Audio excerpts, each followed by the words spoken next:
traders? What up investors? Ken here from Dyslexic Investor, and thank you for tuning in for another fantastic video. What are we going to be looking at today? We're going to be taking somewhat of a deeper dive into MindMed or Mind Medicine. This is ticker symbol MNMD, currently trading on the NASDAQ. It was on the OTC, aka the pink sheets, the penny market. This stock has come out quite substantially in just late last year. We're going to be looking at the chart, looking at some of what the company offers. And again, fair warning to everyone, this is very much a speculative trade idea.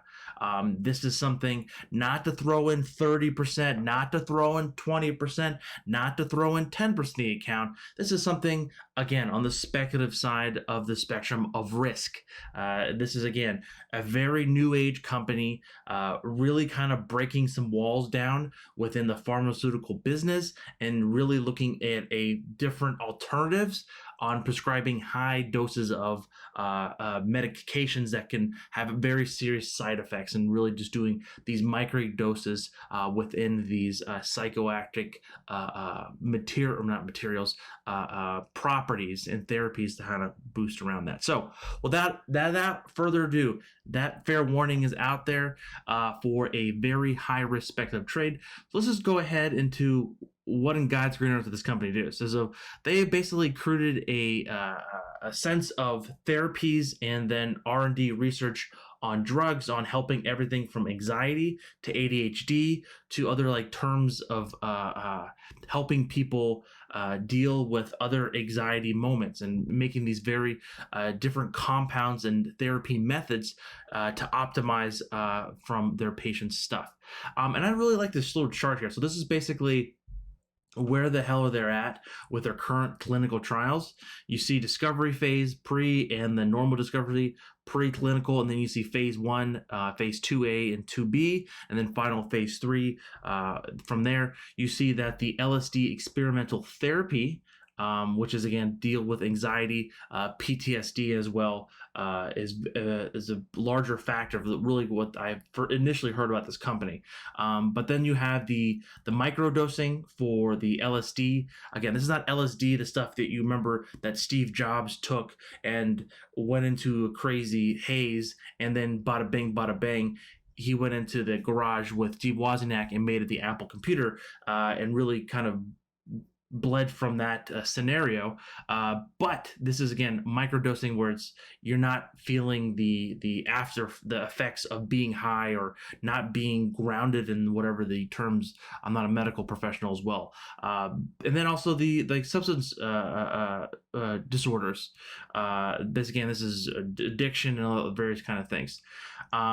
This is very interesting. I think it's again groundbreaking. It's basically what they say here: we're a new kind of pharma company, with basically instead of just making this magic pill, they're approaching it at different therapies and other various things so people get a more balanced life. Because again, I think everyone knows anyone that has ADHD or has anxiety at times. Not saying this is a wonder drug, but this is just a different alternative for people that are a little bit on the higher spectrum of those cases that have something to kind of come to, instead of just taking the wonder drug of whatever else and just taking a magical pill. And again, you can go here, basically says our healing goes above the pill and all that fun stuff. Basically, their testing has gone fairly well here. There's a couple documentaries that I need to watch more about this. There's a couple great books as well to discuss the psychoactive properties that really help things. There's very great books up. I'll put some up on the screen here right now that I just recently read on breaking down the potentially life-changing alternatives for different groups of people who are really honestly struck by high anxiety levels, and of course ADHD, which is something that we've heard that those acronyms, those particular letters said quite some time, with really no substance, to be quite honest, to kind of be like, oh, he just jumps around and just bounces from idea to idea. Oh, he must have ADHD, and that's how maybe a kindergartner could describe it. But and just to go into this understanding of just how this groundbreaking this is. And on that note, they got merch. They got merch. Look at this. I wanted to get this investor hoodie, but they're sold out, and it's summertime, so I'm really not into a hoodie. But yeah, this is pretty awesome. They can help support the stuff here through the LSD molecule T-shirt. That seems pretty cool. Very awesome there. A couple of things that I wanted to kind of highlight here via the potential within these different drugs and different markets they can go into. Again, since it's a very small early stage company, they have to partner with things, and usually they have to partner with larger drug companies. You can see they're partnered with Johnson & Johnson here on to get the phase 1 approval as well. Going through here, you can kind of see their a total addressed market, the TAM, as you can call it, on these little board decks. And this is just your typical investor board deck talking about discovery, all that kind of the fun stuff around that, understanding the sequence of how their different drugs between the addiction can really help and level off things, which is absolutely groundbreaking, to be quite honest. Like, again, I think everyone, at least within a stone's throw, knows someone who's struggling with some kind of addiction of some kind. If it's alcohol, if it's drug use, if it's addiction to work or whatever. There's addictions come in all certain shapes and sizes. But I really, really, again, cannot tell this enough of this is a very speculative trade. We're going to be jumping into the charts here in a second here. I also wanted to highlight, it just came recently on the NASDAQ, and there is a pretty high interest short float of about nearly 15.78%. So let's just call it 16% as of right now. I'm not saying that's terribly high, but it is fairly high. Not as high as normal for a pharmaceutical company. So looking here at the stock, this is a 1-year chart of the stock. This has gone from basically 30 cents all the way up to the all-time high at $5.77. And this chart has been completely gangbusters again in the 2020 era, where it really just kind of took off in August and really hit its high for 2020 in that December kind of movement. Kind of came back, traded sideways for a little bit, then had another larger gap down and just continued, have been slightly trading lower here. And then once, of course, it got announced to be moved into the NASDAQ, which allows more, not institutional, or more money managers to potentially add this to his position, and at the same time kind of opens up some more doors to be shorted as well.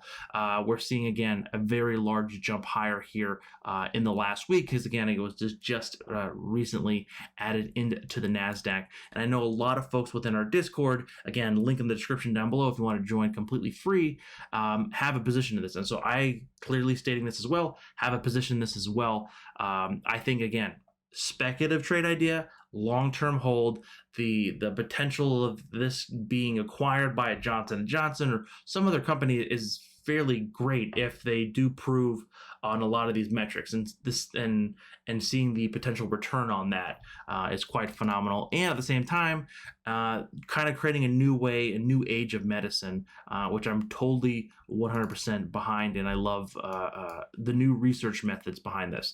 So strictly looking at the chart here, this is definitely looks like it has had a very strong parabolic move, of course, basically going from $2, as you can see here, to that $5.57. So in about a week, it went up 175%. So yes, that is completely very much parabolic. That was just on the run or the lieu of becoming trading within the NASDAQ. Since then, has been kind of calming down here a little bit. It's bouncing off that $4 level here. Potentially, we have some short-term support around $3.75. So basically, what is that telling us here? That's going to be between the 5 and 8 moving averages. So that's basically in the short term. short-term support, meaning that is basically maybe in the next week or two. If that breaks, we could easily see it potentially come down to the 21 EMA. So around that 325 to even back down to $3 is something that likely can happen. At the same time, this is again, speculative trade. This thing will definitely move quite substantially. They're not making any money, okay? There is currently, the only revenue they're really making is selling the t-shirt stuff, okay? It's there, you saw the diagram. They're basically all in, basically starting a phase 1 in the first category, but with the ADHD and the substance abuse stuff, on addiction and things like that, they're still working the ways out on trying to get into phase 1. And if you know anything about pharmaceutical companies, it costs a boatload of money to run trials. Again, that's why you have to partner usually with a very larger manufacturer or another drug company, as you can see, like a Pfizer or a Johnson and Johnson, an AbbVie, or whatever kind of company, to run the projects, just to find participants, to run all the clinical stuff. It's very cost. It's just so much, and trying to create a new drug. And this is definitely going to be something that's going to take a lot of time. So this thing, can it run to $10 in the next year or so? Maybe. It doesn't even have options right now, so it's again just strictly stock. Can this run to $10? Maybe. It's not going to be running on anything on revenue. It's all going to come down to data and who they're partnering with. So those are going to be the largest potential movers.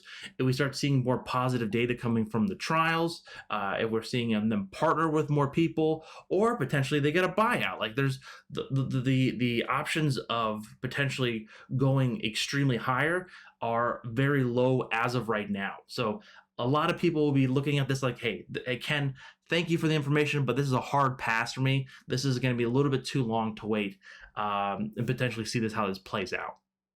And I totally agree. You're gonna have to have some patience and the willingness to potentially deal through a lot of dips. And my vision here for this stock is, I love what they're doing. Reading through the presentation, understanding somewhat of the pharmaceutical business, and actually hating some of the pharmaceutical business, and understanding the potential growth, and just on how the impact could really help a lot of people. That's my vision for investing in the stock. So with that caveat, please invest in your own risk, at your own regard for this trade idea. This is just my mumbling and rambling about potentially just talking about this potential opportunity that could be very insightful and potentially kind of help change the world in a better way.